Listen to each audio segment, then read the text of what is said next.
The cold in the Northern District wasn't just weather.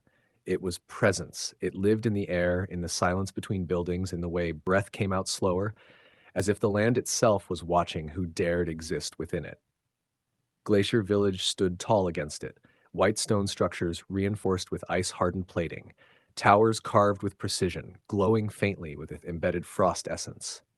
The wind howled through narrow corridors like a warning that never stopped repeating itself. And today, it carried rumors. They wiped them out. Not even remains. Dozens of B ranks, gone like nothing. Voices echoed through the village square, tension threading through every conversation. Some spoke in hushed fear, others with irritation, others with distrust. That's just empire work, one villager muttered. Fangs sweep through, clean up, same as always. That wasn't a sweep, another snapped back. Sweeps don't leave silence like that. At the edge of the square stood a separate group, uniformed, disciplined, eyes sharper than the rest. Their coats were lined in pale blue, frost-threaded armor layered beneath, insignias shaped like fractured snow sigils resting on their shoulders. The Cryost Guard, elite ice-wielding defenders of the Northern District. One of them stepped forward slightly, gaze fixed on the distant horizon. That wasn't Empire, he said. Another crossed her arms. You sure? His jaw tightened. I've seen sweeps. A pause. They don't look like that. Silence followed. Then, and if it was them? Someone asked. The first guard didn't hesitate. Then we don't trust anything with a fang on it. The wind howled louder, like it agreed. Back at the Empire, the courtyard felt different again. Not from damage, from purpose. All fangs stood lined, still, watching. Captain Rick stood at the front. No blade drawn, no urgency in posture, but something about him carried weight today. Different weight. You've already seen part of it, he said, his voice cut clean through the space. What's happening beyond standard classification? No one spoke, because they had. You've heard the term already, he continued. A pause. Umbra essence. Some shifted slightly, others didn't react, but everyone listened. Rick's gaze hardened just slightly. Most of you don't understand what that means. A beat, so I'll simplify it. Then, 20 years ago, he said, an epidemic spread across multiple regions. The resin bloom plague. The name alone felt wrong, like it didn't belong in normal conversation. It wasn't a disease in the traditional sense, Rick continued. It was essence.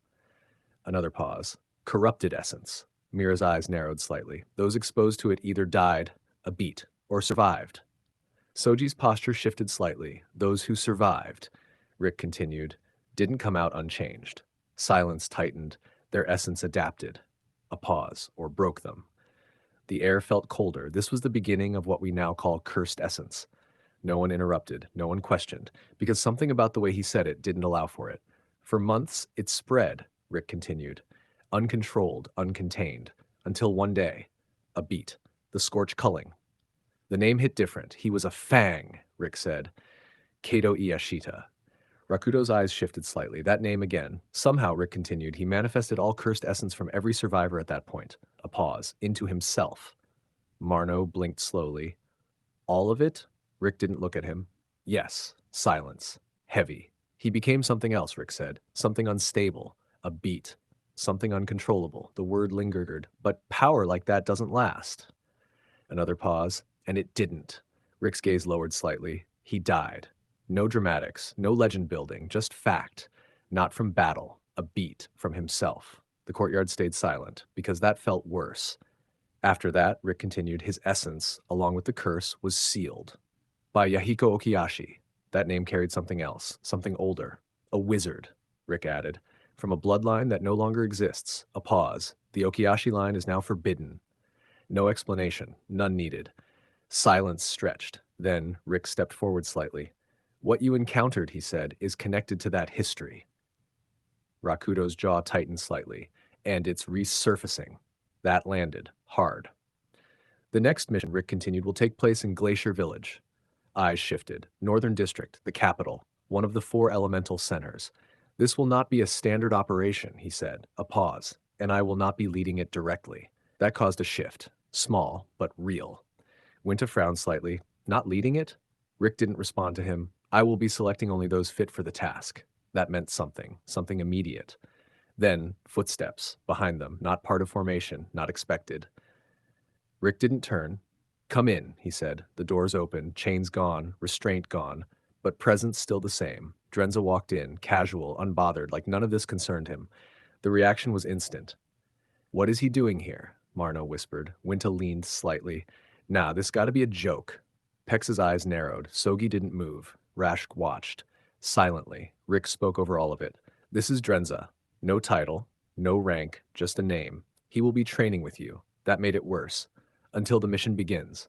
Silence broke, quiet, tense, confused. He's not a fang, someone muttered. He was literally chained up. Why is he here? Rick's voice cut through it instantly. Because he's useful. That ended most of it. Not all, but enough. Drenza smiled faintly. Don't look so excited, he said lightly. I'm just here to help. No one believed that. Rakuto watched him, quiet, still. Something about this didn't sit right. Not the mission, not the story, not the timing. Rick's gaze moved across them one last time. Training begins immediately. A pause. You don't have time to question it. That was the truth, whether they liked it or not.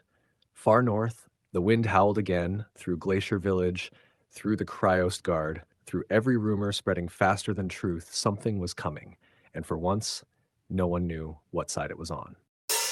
I start from here, I catch up with you. I don't do back on a myself anymore. I start